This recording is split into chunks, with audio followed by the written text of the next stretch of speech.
saudaraku yang diberkati dan dikasihi Tuhan, apa kabar hari ini? Saya berharap kita semua dalam keadaan yang luar biasa. Karena kita yakin dan percaya Tuhan memberikan semua yang terbaik sampai dengan hari ini karena kasih setia Tuhan dalam hidup kita. Senang sekali bisa berjumpa bersama dengan Jemaat GB Altar Philadelphia Jakarta. Saatnya kita siapkan hati dan pikiran kita untuk kita akan masuk lebih jauh dalam ibadah.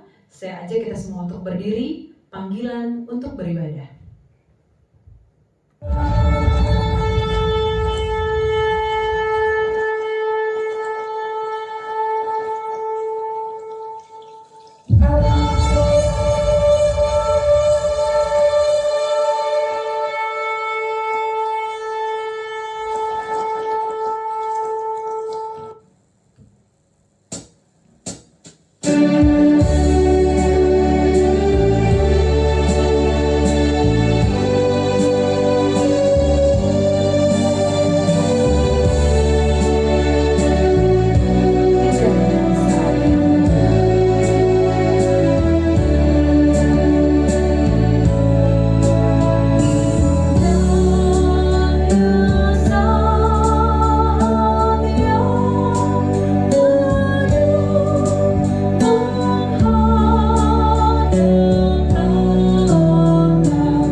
Yesus Tuhan Raja di atas segala raja.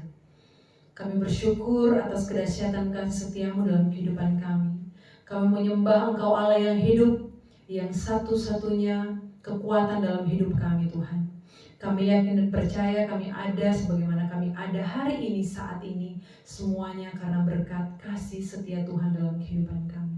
Kami mau datang untuk menyembah Engkau Tuhan, memuji Tuhan, membawa syukur kami, penyembahan kami. Kiranya Engkau mau bersama-sama dengan kami hari ini Tuhan, mau bawa ibadah kami ini agar kami dilayakkan Tuhan untuk memuji dan memuliakan nama Tuhan. Ibadah kami pada hari ini kami mau buka Tuhan, kiranya dari awal pertengahan hingga akhir Engkau terus berkenan menuntun agar semuanya jadi di dalam nama Tuhan. Pertolongan dalam ibadah pagi hari ini kiranya jadi dalam nama Allah Bapa, Allah Putra dan Allah Roh Kudus, yaitu di dalam nama Tuhan Yesus Kristus. Dia yang telah menjadikan langit dan bumi, yang tetap memelihara kesetiaannya sampai selama-lamanya, serta yang tidak pernah meninggalkan perbuatan tangannya. Tuhan menyertai kita sekalian. Haleluya, haleluya, amin. Silakan duduk. Kita mau bersyukur karena Allah setia dalam kehidupan kita. Dia satu-satunya gunung batu kita, kota benteng kita. Selamanya kita tidak akan goyah selama kita berpegang teguh hanya kepada Tuhan Yesus kekuatan kita. Hanya dekat Allah saja.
Hari ini kami mau menyembah Tuhan bersama-sama karena kesetiaan Tuhan dalam hidup kami.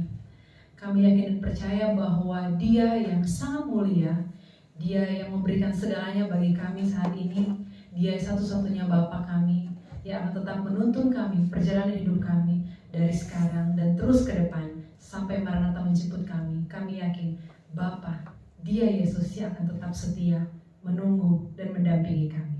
Bapa, Kau setia.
8 ayat 39b berkata, tidak ada kuasa yang dapat memisahkan kita dari kasih Allah yang ada dalam Kristus Yesus Tuhan kita.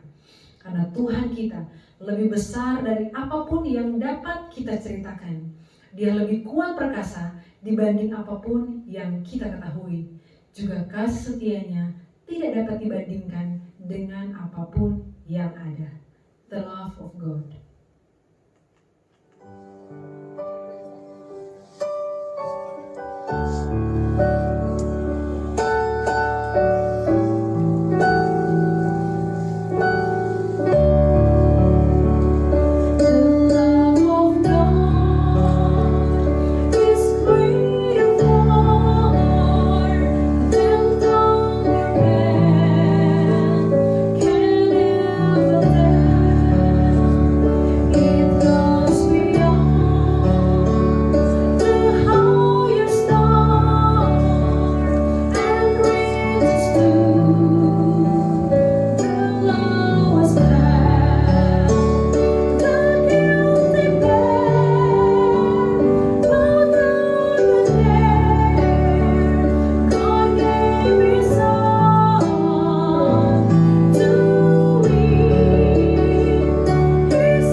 Kita satukan hati, kita berdoa untuk pembacaan firman Tuhan. Terima kasih Tuhan, berkat-Mu sampai dengan saat ini Tuhan Kau pelihara kami. Saatnya kami akan membaca, mendengarkan firman Tuhan. Buka hati kami Tuhan, buka pikiran kami, agar benar kami bisa memahami, kami bisa mengerti apa yang akan disampaikan hamba-Mu pada hari ini, sehingga kami dimampukan untuk mempraktekannya dalam kehidupan kami hari lepas hari. Hamba-Mu yang Kau percayakan untuk membentangkan firman-Mu, Kau memberkati, Kau mengurapi dia Tuhan, biarlah dia bisa berkata-kata sesuai dan seturut dengan kehendak Tuhan. Kami mau sambut firman pada hari ini di dalam nama Yesus. Amin.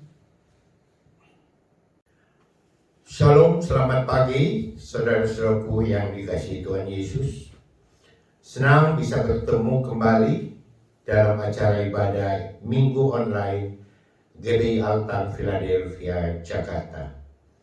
Pertama-tama saya panjatkan puji syukur kepada Tuhan dan terima kasih kepada Bapak Pendeta Dr. Titus Handoyo yang sudah memberi kesempatan boleh melayani pagi ini.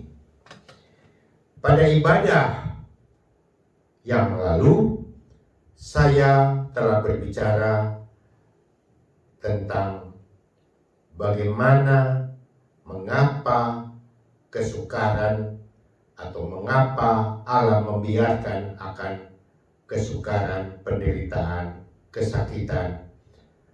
Nah, kita sudah bicara bahwa kesukaran karena dunia sudah terkutuk akibat dosa Adam. Kita juga sudah bicara bahwa kesukaran karena saudara dan saya berdosa. Kita juga sudah bicara kesukaran karena kejahatan manusia, perbuatan tak adil dari orang lain. Dan akhirnya kita sudah bicara bahwa kesukaran guna mengingatkan kita bahwa Tuhan itu baik. Lewat kesukaran, di dalam Yakobus 1 ayat 2 dan 4, kita sudah bahas bahwa kesukaran itu menjadi kebahagiaan karena lewat itu ujian terhadap imanmu itu menghasilkan ketekunan, dan karena ketekunan itu memperoleh buah yang matang, menjadikan kita menjadi sempurna dan utuh dan tak kekurangan suatu apapun. Itu sudah kita baca di dalam Yakobus 1 ayat 2 dan 4. Jadi kita sudah bicara bahwa sebagai kesukaran itu tentunya bermanfaat bagi orang beriman. Karena sebagai akibat kepada kesukaran, maka itu menjadi sarana untuk pemurnian iman kita kepada Tuhan.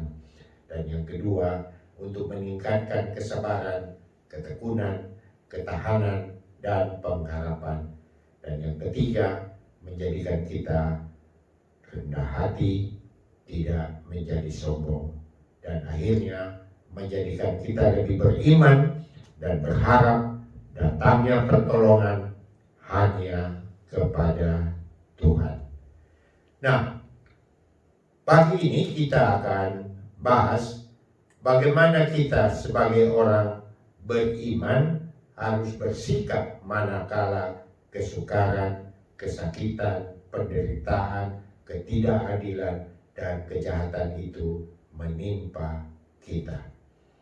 Nah, di dalam 2 Timotius 3 ayat 1 dan 5, Rasul Paul menulis kepada Timotius bagaimana tingkah laku manusia yang menyimpang dari apa yang dikehendaki Allah.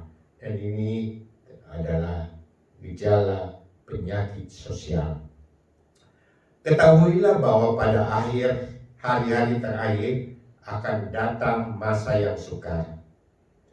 Manusia akan mencintai dirinya sendiri dan menjadi hamba uang. Mereka akan membual dan menyombongkan diri. Mereka akan menjadi pemfitnah.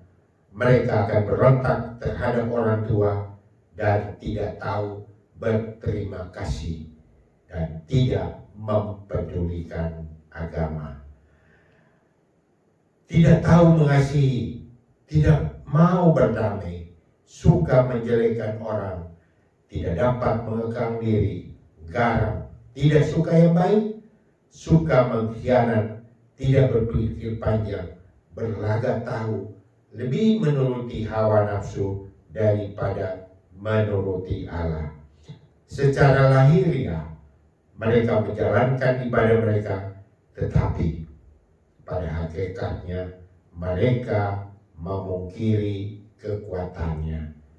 Untuk itu Rasul Paul mengingatkan supaya jauhilah mereka. Ya, jadi pada menjelang akhir zaman kita melihat banyak penyakit-penyakit sosial menjadikan masyarakat memiliki moral yang buruk. Perzinahan, perceraian, aborsi, dan banyak penyakit-penyakit degeneratif metabolik, diabetik meningkat, stroke, koroner, rematik, dan infeksi, hepatitis, HIV, penyakit SARS, MERS, dan sekarang COVID-19. Dan juga banyak negara mengalami ekonomi yang merosot. Akibatnya terjadi PHK dan pengangguran, kemiskinan meningkat, lalu peperangan dan intimidasi dan saling curiga. Nah, dalam situasi seperti ini, kita sering bertanyakan, di manakah Tuhan? Seakan Tuhan membiarkan berbagai peristiwa buruk ini terjadi. Apakah solusi yang diberikan Tuhan? Serta apa yang harus disiapkan untuk menghadapi masa sukar yang mungkin akan menimpa kita atau sedang menimpa kita. Sebagai orang percaya, apa yang harus kita pahami dan lakukan supaya tetap bijak dan bahagia dan berhasil sukses melewati masa sukar. Nah, ini rumusnya. Yang pertama, sadari adanya penyertaan Tuhan, Emmanuel. Kita harus paham, Tuhan tidak pernah meninggalkan orang benar sendirian. Kita harus yakin bahwa kemenangan akhir pasti akan kita miliki. Tanpa penyertaan Tuhan, apapun yang kita kerjakan pasti akan sia-sia. Mungkin ada yang mampu mengumpulkan harta kekayaan, namun ternyata tidak memiliki sejahtera, tidak mampu menikmati kekayaannya. Karena korupsi, akhirnya harus berakhir di dalam penjara. Nah, oleh sebab itu Salomo di dalam Pengkhotbah 2 ayat 11 bilang, hanyalah upaya menjaring angin. Jadi kita harus menyadari bahwa Allah menyertai kita, maka kita seharusnya, kalau Allah menyertai kita, kita seharusnya tidak perlu takut menghadapi berbagai tantangan dan kesukaran. Tak ingin menyimpang dari apa yang Tuhan kehendaki, karena kita tahu apapun yang kita perbuat, kondisi apapun yang sedang kita jalani, Tuhan mengetahui dan Tuhan ada bersama kita.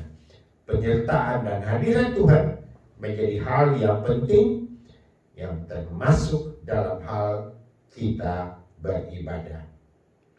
Nah, kita melihat gambar ini, bagaimana kerajaan Israel setelah Salomo. Kita melihat Israel terpecah dua. Sebelah utara Israel dengan ibu kotanya Samaria, dan sebelah selatan adalah Juda dengan ibu kotanya Yerusalem. Ini terjadi pada tahun 930 sebelum Masehi. Jadi pada saat itu, pada tahun 873 sampai 848 sebelum Masehi, atau selama 25 tahun, ada seorang putra Raja Asa bernama Yosafat. Dia menjadi Raja Yehuda yang keempat pasca kerajaan Israel terpecah.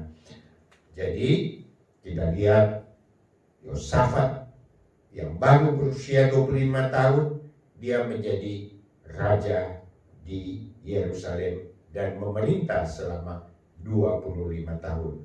Nah, ketika dalam pemerintahannya Yosafat ini, maka tiba-tiba datang musuh Israel yang berencana untuk apa? Untuk menyerang. Jadi kita melihat ada Bani Moab, Bani Edom, dan mungkin juga dengan Bani Amon. Mereka sudah tiba menyerang di En-Gedi. Sebentar lagi mau masuk ke Yerusalem. Maka tentunya ini sangat ketakutan, membuat rakyat menjadi takut. Karena apa? Karena juga ada suku Meumit yang juga berada di sebelah selatan ini yang mau bergabung untuk menyerang ibu kota Yerusalem. Jadi pada saat itu maka Yosafat harus menghadapi sekaligus Bani Amon, Bani Moab, dan orang-orang Meumit. Nah, Raja Yosafat dalam kondisi setelah menerima laporan, dia memohon, mencari Tuhan, memohon pertolongan dari Tuhan. Dan Yosafat memperoleh kemenangan tanpa perlu berperang.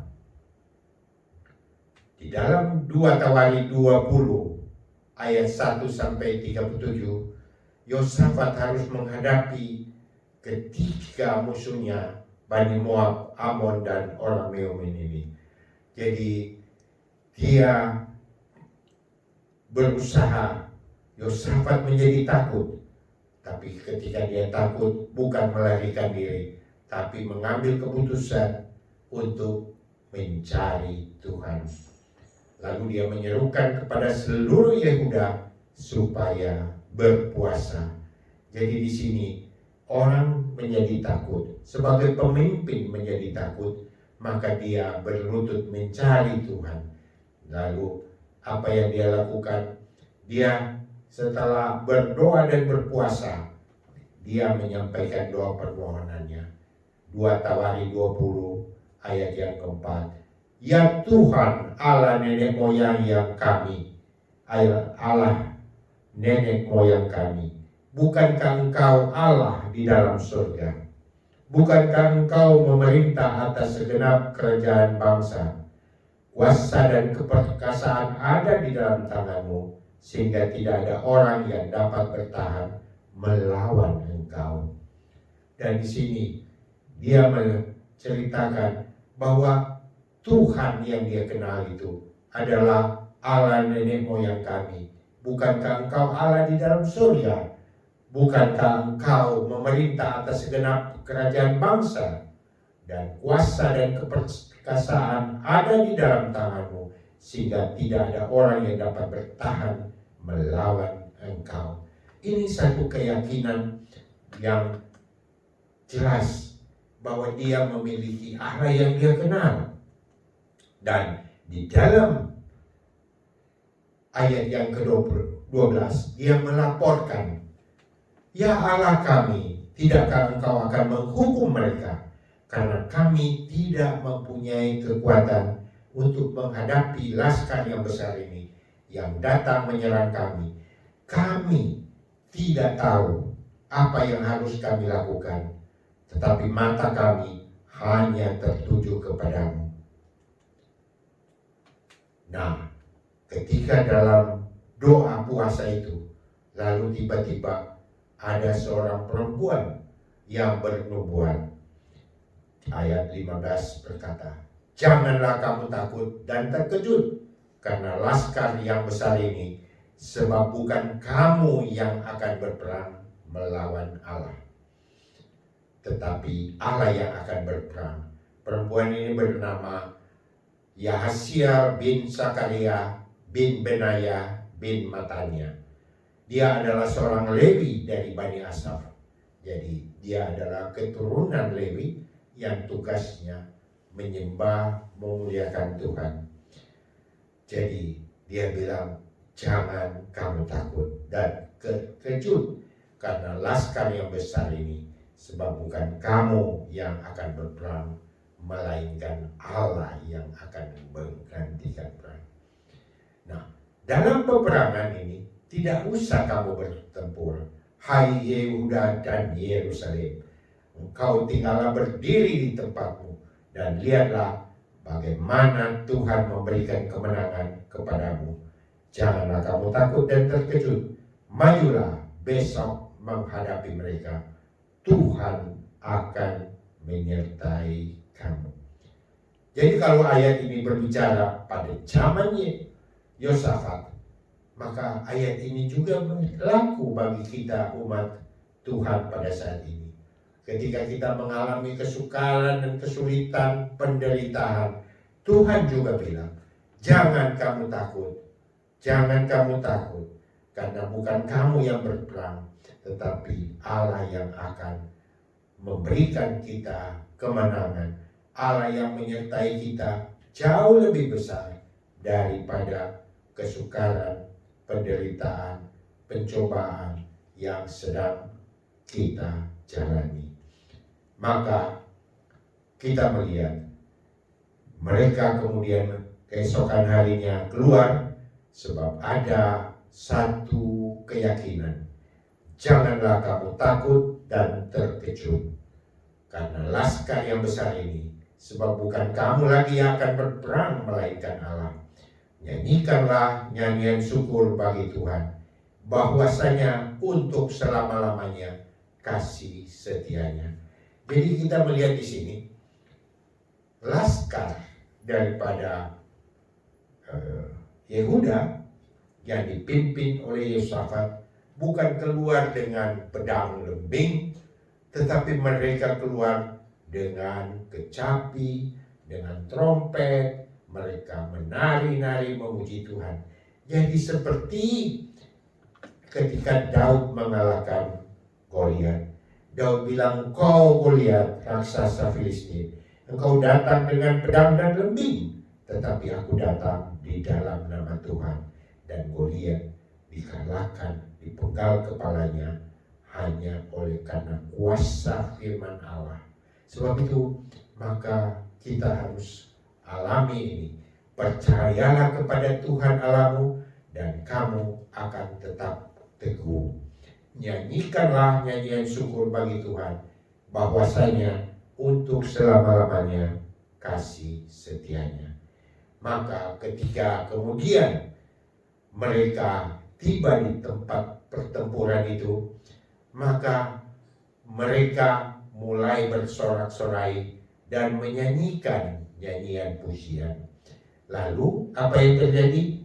Dibuatlah Tuhanlah penghadangan terhadap Bani Amon dan Moab dan orang-orang dari pegunungan Seir yang hendak menyerang Yehuda, sehingga mereka terpukul kalah. Jadi Bani Amon dan Moab berdiri menentang penduduk pegunungan Seir, hendak menumpas dan memunahkan mereka. Segera sesudah mereka membinasakan penduduk Seir, lalu mereka saling bunuh-membunuh. Dan ketika orang Yehuda tiba di tempat peninjauan di padang gurun, mereka menengok ke tempat laskar itu. Tampaklah semua telah menjadi bangkai berhantaran di tanah dan tidak ada yang terluput. Ini luar biasa. Jadi Tuhan bisa menggunakan musuh untuk saling membunuh, saling membinasakan, sehingga bangsa Yehuda tinggal memetik hasilnya. Nah, setelah itu Yosafat turun dan orang-orangnya turun untuk menjaga barang-barang mereka. Mereka menemukan banyak ternak, harta milik, pakaian, dan barang-barang berharga yang mereka rampas itu lebih banyak daripada yang dapat dibawa, sehingga 3 hari lamanya mereka menjara barang-barang itu karena begitu banyaknya, sehingga mereka akhirnya kembali ke Yerusalem dengan sukacita karena Tuhan telah membuat mereka bersukacita karena kekalahan musuh mereka. Jadi mereka kembali ke Yerusalem tentunya dengan sukacita, karena Tuhan telah membuat mereka bersukacita oleh karena kekalahan musuh mereka. Nah, ketika kerajaan-kerajaan sekitarnya mendengar bagaimana campur tangan Tuhan, maka kerajaan Yosafat amanlah, karena Allahnya mengaruniakan keamanan kepadanya di seluruh penjuru. Jadi Yosafat memerintah atas Yehuda. Ia berumur 35 tahun, dan pada waktu ia menjadi raja, dan 25 tahun lamanya ia memerintah di Yerusalem. Jadi inilah kehidupan seorang raja yang takut akan Tuhan, yang hidup benar, sehingga dia selalu mendapat pembelaan daripada Tuhan. Maukah kita hidup seperti itu? Kalau kita hidup benar, maka kita tidak perlu takut, Tuhan akan membela, mengganti dia. Mazmur 127 ayat 1 dan 2 berkata, "Jikalau bukan Tuhan yang membangun rumah, sia-sialah usaha orang yang membangunnya. Jikalau bukan Tuhan yang mengawal kota, sia-sialah pengawal berjaga-jaga." Jadi di sini kita melihat, utamakan Tuhan di dalam setiap aspek kehidupan kita. Mulai dari saat kita mencari pekerjaan, kita membuat perencanaan, kita dalam proses melakukan pekerjaan itu, kita selalu harus andalkan Tuhan. Jadi jangan kalau sudah gagal baru mencari Tuhan.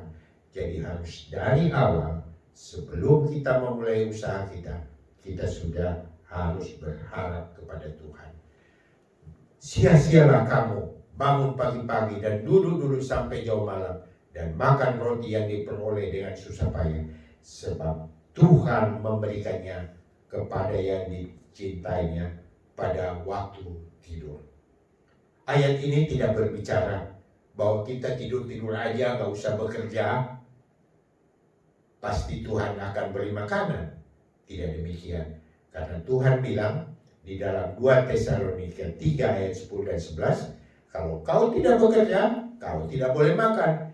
Jadi ora et labora, untuk berhasil harus ada penyertaan Tuhan dan harus ada usaha. Jadi kita diminta Tuhan tetap rajin, tetapi kita harus sertakan Tuhan di dalam setiap aspek kehidupan kita. Mau cari jodoh, minta Tuhan yang menyertai kita ketemu jodoh kita. Mau cari pekerjaan, kita berdoa Tuhan memberi kita, membuka jalan mendapat pekerjaan yang layak. Jadi hidup ini harus benar-benar mengandalkan kepada Tuhan. Mulai dari saat perencanaan dan pelaksanaannya, dalam prosesnya, dan jangan hanya ketika kita mengalami kesulitan baru kita mau mencari Tuhan. Jadi ada peribahasa berkata, the way to forget our miseries is to remember the God of our mercies. Praise the Lord is the greatest medicine for a broken heart. Jadi itulah. Yang kedua, kita harus belajar. Belajar apa? Belajar kebenaran firman Allah. Sebab kalau kita nggak belajar, bagaimana kita paham apa yang Tuhan mau untuk kita lakukan, apa yang benar untuk kita ikuti. Sebab itu kita harus belajar kebenaran firman Tuhan dan kita ikuti keteladanan para tokoh Alkitab. Kalau gambar ini kita melihat Stefanus dirajam dengan batu, tetapi kita juga melihat Stefanus berserah. Dia tersenyum, dia melihat langit terbuka menyambut kehadirannya. Ini suatu penglihatan yang luar biasa yang membuat Stefanus walaupun dirajam sampai mati, dia tetap bersuka cita karena melihat datangnya pertolongan, datangnya para malaikat yang menyambut kedatangannya memasuki keabadian. Jadi agar paham apa yang Tuhan kehendaki, mau tidak mau, hanya ada satu cara. Belajar memahami firman Allah. Dan tentunya membaca Alkitab. Kita harus datang beribadah, renungkan firman Tuhan itu siang dan malam, sehingga tujuan akhir dan terutama adalah pengharapan surgawi bersama Tuhan Yesus. Kita melihat bagaimana perjalanan seorang rasul besar. Petrus pernah menyangkal Tuhan sampai 3 kali karena dia menjauhi Tuhan. Dia berjalan menjauhi Tuhan, akhirnya dia ketemu dengan para pencemooh. Awalnya dia berdiri di situ, lalu dia duduk, dan akhirnya dia menyangkal Tuhan.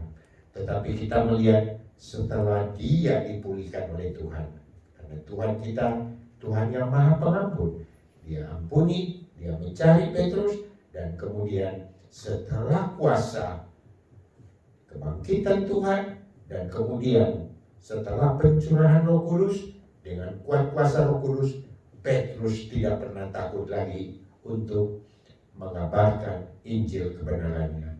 Bahkan ketika mau wafat, mau disalibkan oleh para musuhnya, dia tidak minta supaya dia disalibkan dengan kondisi yang seperti Yesus. Jadi kita melihat ketika Petrus menyangkal Yesus, ini ada kemungkinan dia pada saat itu tidak ingin menanggung risiko. Karena Petrus bahkan lupa akan peringatan Tuhan. Dia lupa perkara kecil, namun dapat berdampak kepada yang besar. Dan Petrus tidak bersama-sama dengan orang-orang benar pada saat itu, tetapi ia mulai menjauh dari Tuhan, lalu berdiri dan akhirnya duduk di antara musuh-musuh Tuhan. Itu sebabnya ibadah konser sangat penting untuk memperoleh iman percaya kita, untuk saling mendoakan, saling menghibur, dan saling menasihati. Lewat konser, pengalaman saya melihat banyak hal-hal penting, banyak pembelajaran yang bisa kita peroleh untuk menguatkan iman percaya kita kepada Tuhan. Karena kita hidup dalam zaman yang penuh dengan kegelapan, banyak kejahatan. Nah, kita melihat gambar ini, dan Petrus kemudian disalibkan dengan kepala di bawah. Ya. Jadi ini karena dia sudah tahu bahwa dia tidak layak disalibkan seperti Yesus dengan kepala di atas. Dia tidak layak untuk mengalami penganiayaan, tapi dia lebih layak supaya dihukum lebih kejam daripada Tuhan. Nah, di dalam 2 Timotius 3 ayat 12 dan 14, memang setiap orang yang mau hidup beribadah di dalam Kristus Yesus akan menderita aniaya. Sedangkan orang jahat dan penipu akan bertambah jahat. Mereka menyesatkan dan disesatkan. Ayat yang ke-14, tetapi hendaklah engkau tetap berpegang pada kebenaran yang telah engkau terima dan engkau yakini, dengan selalu mengingat orang yang telah mengajarkannya kepadamu. Jadi Timotius diingatkan oleh Rasul Paul supaya dia tetap mengingat kepada senior-senior yang telah mengajarkan tentang kebenarannya. Jadi supaya jangan kalau sudah maju lalu melupakan orang-orang yang pernah mengasihi, yang pernah berjuang mengajarkan tentang kebenaran kepada kita. Jadi para murid harus ingat akan para guru-guru yang telah mengajar kita. Jadi itulah. Jadi Rasul Paul di dalam 2 Korintus 12 ayat 7 dan 9 dibilang dia sudah diberi duri di dalam dagingnya, yaitu seorang utusan iblis untuk mengocok dia, supaya itu dia berdoa supaya utusan iblis itu diangkat, mundur daripadanya. Tetapi Tuhan selalu bilang, cukuplah kasih karuniaku bagimu, sebab justru dalam kelemahan kuasaku menjadi sempurna. Sehingga terlebih suka Paul berbegah atas kelemahannya, supaya kuasa Kristus turun menaungi Rasul Paul. Ini luar biasa yang harus menjadi keteladanan bagi kita. Jadi kalau mengalami kesulitan, kesukaran, jangan ngomel, tetapi kita berserah, kita pahami bahwa di balik kesukaran dan kesulitan ada rencana Tuhan untuk menguatkan kita, sehingga kita boleh menjadi sempurna, boleh merasakan bagaimana kuasa Tuhan berlaku atas hidup kita. Yang ketiga, hendaklah kita tetap setia, lakukan apa yang benar dan baik sesuai kehendak firman-Nya, walaupun situasi sukar. Jadi kalau situasi sukar, jangan lalu kita mengomel, jangan lalu kita bersungut-sungut, tetapi kita harus sadar, sama seperti yang dialami Ayub. Ayub sadar dan akhirnya mengakui. Di dalam Ayub pasal yang ke-23 ayat yang ke-10 dia bilang, karena ia tahu jalan hidupku, seandainya ia menguji aku, aku akan timbul seperti emas. Jadi kita tahu emas itu kalau mau dimurnikan, dibakar dengan temperatur yang tinggi supaya emas itu menjadi murni. Nah, jadi kita juga sudah belajar di masa yang bulan sebelumnya bagaimana Ayub akhirnya diproses dan kemudian memperoleh hasil 2 kali lipat. Jadi kalau kita dicobai, kita mendapat balasan 2 kali lipat. Tapi kalau kita memberi persembahan, maka kita jaminan Tuhan mendapat 100 kali ganda. 2 Timotius 3 ayat 14 dan 17. Tetapi hendaklah engkau tetap berpegang pada kebenaran yang telah engkau terima dan engkau yakini, dengan selalu mengingat orang yang telah mengajarkannya kepadamu. Ini sudah saya sampaikan tadi. Ya, ingatlah juga bahwa dari kecil engkau sudah mengenal kitab suci yang dapat memberi hikmat kepadamu dan menuntun engkau kepada keselamatan oleh iman kepada Kristus Yesus. Dan kita tahu bahwa Alkitab itu berisi tulisan, atau Alkitab itu 2 Timotius 3:16 berkata adalah segala tulisan yang diilhamkan Allah, bermanfaat untuk mengajar, untuk menyatakan kesalahan, untuk memperbaiki kelakuan, dan untuk mendidik orang dalam kebenaran. Jadi Alkitab atau firman Tuhan itu akan menjadikan kita paham apa yang menjadi kesalahan kita, bagaimana supaya kita boleh hidup sesuai dengan yang Tuhan mau.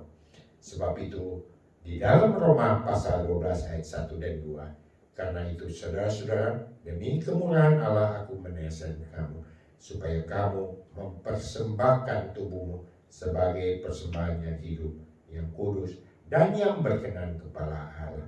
Itulah ibadahmu yang sejati. Jadi kita hidup benar, kita hidup kudus, kita hidup seturut yang Tuhan kehendaki. Maka itu menjadi ibadah kita. Janganlah kamu menjadi serupa dengan dunia, tetapi harus berubah oleh pembaharuan budimu, sehingga kamu dapat membedakan mana kehendak Allah. Kehendak Allah tentunya apa yang baik dan tentunya yang berkenan kepada Allah, dan akhirnya yang sempurna. Dan terakhir, selagi masih ada kesempatan, kita harus selalu siap untuk beritakan Injil keselamatan berupa Injil kebenaran, pengampunan, dan pembenaran Kristus Yesus. Beritakanlah firman, siap sedialah baik atau tidak baik waktunya, nyatakanlah apa yang salah, dan tegurlah dan nasihatilah dengan segala kesabaran dan pengajaran. Ini menjadi nasihat yang disampaikan Rasul Paul kepada Timotius, 2 Timotius 4 ayat yang kedua. Jadi, terakhir yang menguatkan kita adalah segala perkara dapat kutanggung hanya di dalam Dia yang memberi kekuatan kepada kita, kepada saudara dan kepada saya. Jadi hari ini kita sudah belajar bahwa kita harus bijaksana, produktif, tetap bijaksana, tetap produktif walaupun di masa sukar. Karena kita yakin percaya, kita menyadari adanya penyertaan Tuhan, kita harus tetap belajar kebenaran firman Allah, dan dengan belajar kebenaran firman Allah berarti kita mengikuti keteladanan para tokoh Alkitab.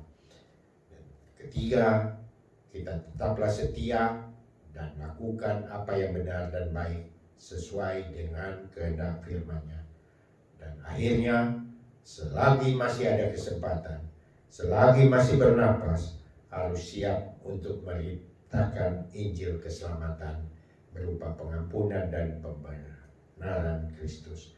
Apapun profesi saudara, dimanapun saudara berada, dalam sikap, dalam perkataan dan perbuatan, harus mampu mencerminkan bahwa di dalam diri saudara ada Kristus Yesus yang hidup. Amin. Jadi inilah pokok yang kita sudah renungkan. Sebelum kita masuk dalam doa syafaat dan doa berkat, maka Dewi akan menyanyikan satu pujian. Amin.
Then sings my soul.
Saudara-saudaraku yang dikasihi Tuhan, mari kita bangkit berdiri. Kita akan mengakhiri ibadah kita pada siang hari ini.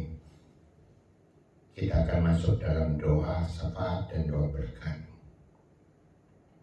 Ya Tuhan Allah Bapa yang bertata dalam kerajaan surga, Bapa yang kami boleh sapa di dalam nama Yesus Kristus.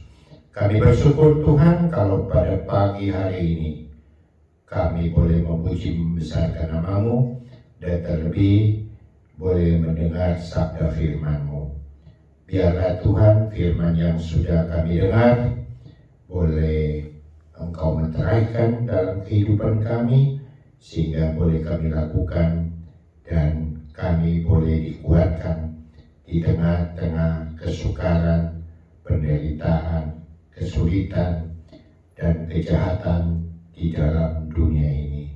Kami yakin percaya Tuhan, firman-Mu itulah sumber kekuatan dan pengharapan kami.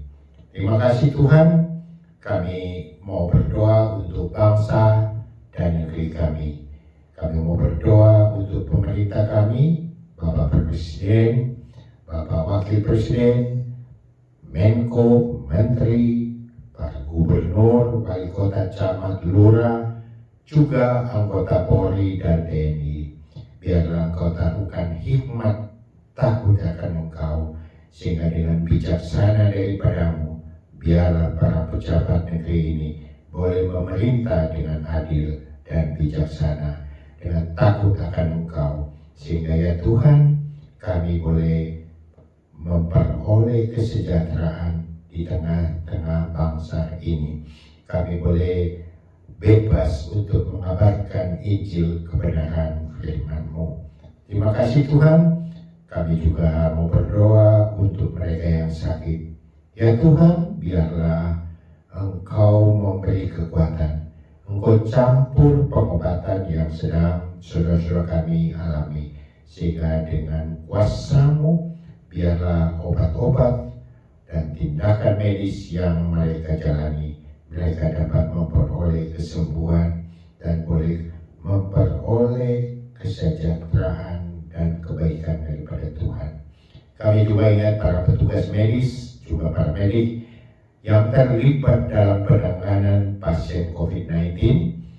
Kami juga berdoa untuk ketersediaan vaksin yang aman, efektif untuk mencegah penularan. Biarlah Tuhan berkati akan rencana ini. Tuhan tolong jauhkan dari segala bahaya untuk petugas-petugas kami yang melayani pekerjaan pelayanan kesehatan.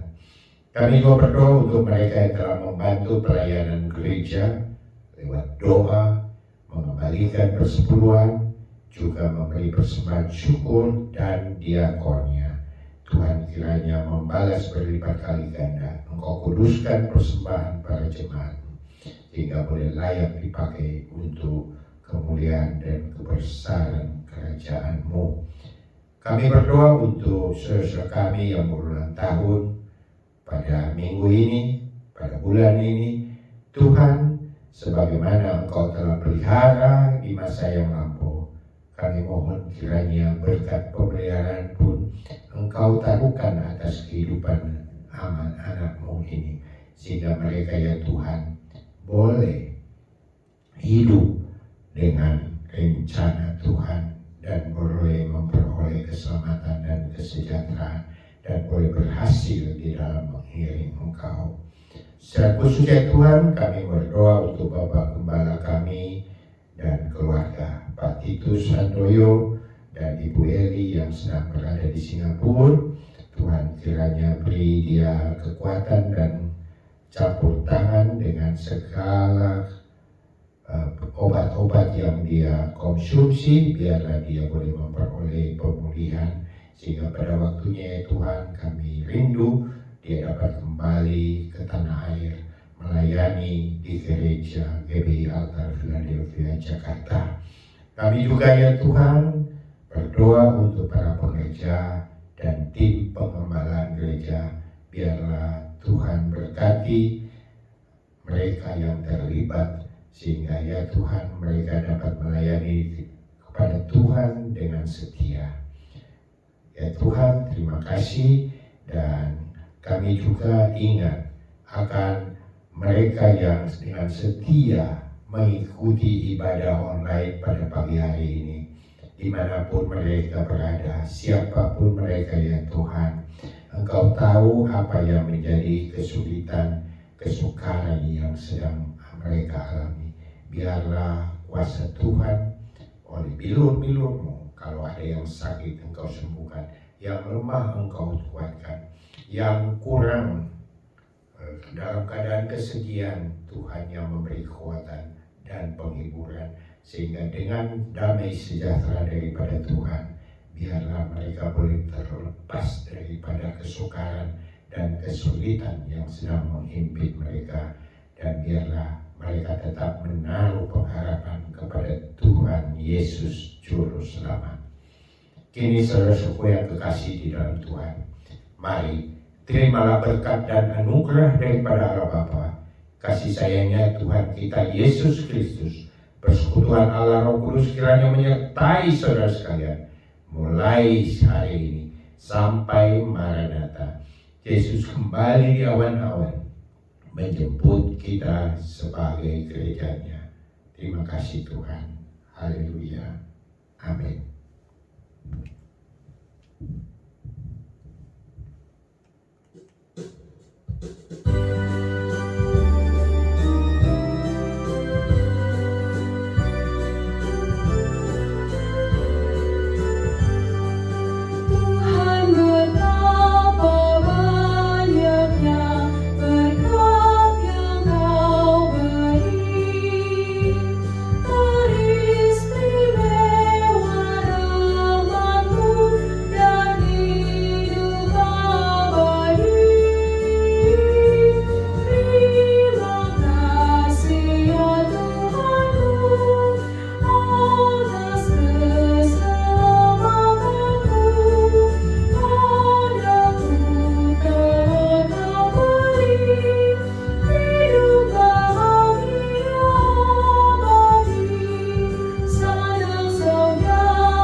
Selesai mengikuti ibadah minggu online. Shalom dan sampai jumpa kembali di ibadah yang akan datang. Tuhan Yesus memberkati saudara. Amin.